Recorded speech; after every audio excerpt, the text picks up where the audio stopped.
मैंने पहले भी कहा है और बार बार जो सेशंस हो रहे हैं लोग मुझे पूछते हैं कि क्या करना है।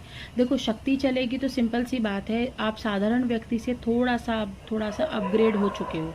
तो अपग्रेड चीज़ों का ये लॉजिक होता है, ये नियम होता है कि आपको सबसे दूरी बना के चलनी होती है। मतलब आपके ऊपर शक्ति चल रही है तो स्पेशली आपको आपके शरीर को बचा के लेके चलना है। आपका ये वाला पार्ट और ये वाला पार्ट आपको बचाना है। जैसे आप किसी महिला से मिल रहे हो, कोई आपको टीका लगा रहा है, कोई आपके सर पे सिंदूर लगा रहा है, कोई आपके बाल बना रहा है। स्पेशली आप जिसको नहीं जानते हो, स्पेशली जिसका आपसे बनती नहीं है, उससे आप दूरी बना के चलो। क्योंकि शुरुआती दिनों में सबसे ज़्यादा दिक्कत परेशानी इसलिए होती है क्योंकि नियम पता नहीं होते, और जिसको नियम पता चल गए वो 2-3 साल में झंडे गाड़ने शुरू कर देगा। क्योंकि जितना ज़्यादा आप परहेज करते हो शक्ति के लाइन में, उतना ज़्यादा आप आगे बढ़ते हो, तरक्की करते हो। अब आप यही घूम फिर के, हमारा दोस्त जा रहा है फलाने धाम पे, फलाने दरबार में, हम भी चले गए, हमने भी अपनी चेकिंग करा ली, हाथ लगे, क्या हो गया?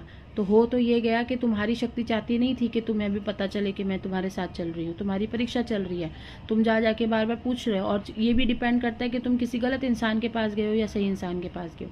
किसी गलत इंसान के पास चले जाते हो, वहाँ से कोई प्रेत लगा देता है, शक्ति बांध देता है, शरीर बांध देता है आपका। तो ये सारी गलतियां करोगे ना तो पीछे हो जाते हो।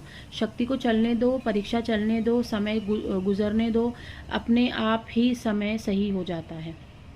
बस परहेज रखो, किसी के हाथ का खाना मत खाओ, ज़्यादा लोगों से इन चीज़ों के बारे में बात मत करो कि मैं शक्ति चला रहा हूँ, मेरे पर शक्ति चल रही है, तेरे ऊपर ये दिक्कत है, ये परेशानी, ये उपाय कर लेना। कुछ भगवान बनने की ज़रूरत नहीं है जब तक आपको गुरु नहीं मिलते।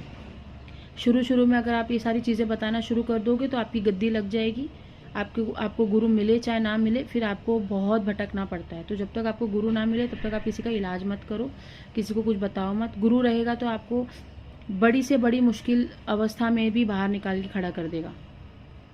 इसीलिए मैं हमेशा कहती हूँ, अपने इष्ट देवता पे विश्वास अटूट रखना है।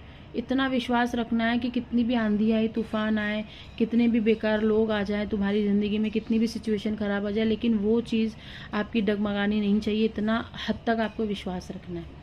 और ये परीक्षा होती है साधक की, हमेशा रहती जब तक वो जिंदा है इस पृथ्वी पे।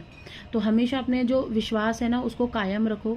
अपने गुरु के ऊपर विश्वास कायम रखो। गुरु के लिए अपने चीज़ों को लॉयल रखो।